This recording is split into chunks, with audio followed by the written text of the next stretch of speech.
New wood doesn't need to be washed down, but there is a process to follow before you apply the paint. As with all interior work, when you're going to paint, it's a good idea to ventilate the room that you're going to be working, so make sure that you open a window first. Distinctive knots like this need to be treated with knotting solution.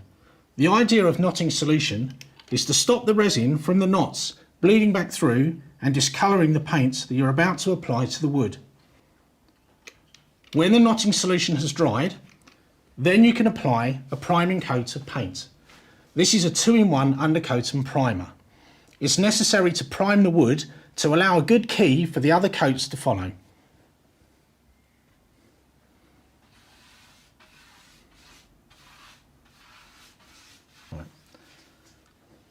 Once you've allowed the primer to dry for the specified time, you can then use the 2-in-1 undercoat and primer to use as an undercoat.